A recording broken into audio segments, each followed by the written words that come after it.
4 দিনের রাষ্ট্রীয় সফরে চীনের উদ্দেশ্যে ঢাকা ছেড়েছেন অন্তর্বর্তী সরকারের প্রধান উপদেষ্টা ডক্টর মোহাম্মদ ইউনূস।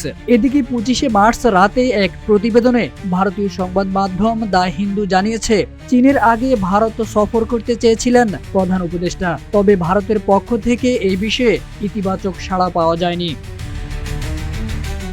এছাড়া আগামী মাসে অনুষ্ঠিত বিমস্টেক সম্মেলনের ফাঁকে মোদি ইউনূস বৈঠকের জন্য আবারও অনুরোধ জানিয়েছে ঢাকা। তবে ভারত এখনো আনুষ্ঠানিকভাবে বৈঠকের বিষয়ে সিদ্ধান্ত জানায়নি। ডক্টর মোহাম্মদ ইউনূস ও নরেন্দ্র মোদির মধ্যে বৈঠকের জন্য বাংলাদেশ প্রস্তুত মন্তব্য করে বাংলাদেশের পররাষ্ট্র সচিব মোহাম্মদ জসিমউদ্দিন বলেন, ভারতের সাথে আমাদের সম্পর্কের যে বর্তমান প্রেক্ষাপট, সেই প্রেক্ষাপটের প্রেক্ষিতে এই বৈঠকটিকে আমরা গুরুত্ব দিয়ে দেখছি।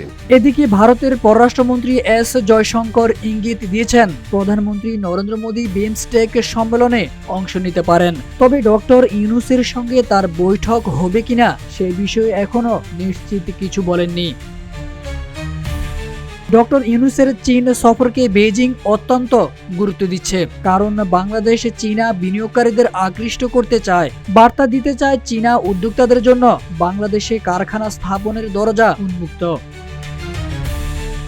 অভ্যুত্থানের পর ভারত বাংলাদেশের সম্পর্কের অবনতি নিয়ে সম্প্রতি বিবিসি বাংলাকে দেওয়া এক সাক্ষাৎকারে ডক্টর ইউনূস বলেছেন, খুবই ভালো, আমাদের সম্পর্কের কোনো অবনতি হয় নাই। আমি যেভাবে ব্যাখ্যা করে এসেছি, আমাদের সম্পর্ক সবসময় ভালো থাকবে, এখনো ভালো আছে, ভবিষ্যতেও ভালো থাকবে। বাংলাদেশ ভারতের সম্পর্ক ভালো না থেকে উপায় নেই। বাংলাদেশ ও ভারতের মধ্যে ভালো সম্পর্ক থাকা ছাড়া আর কোনো পথ নেই বলেও জানান বাংলাদেশের প্রধান উপদেষ্টা ডক্টর মোহাম্মদ ইউনূস। তাহলে ডক্টর ইউনূসের সঙ্গে কেন বৈঠকে বসতে চান না দিল্লির মোদি?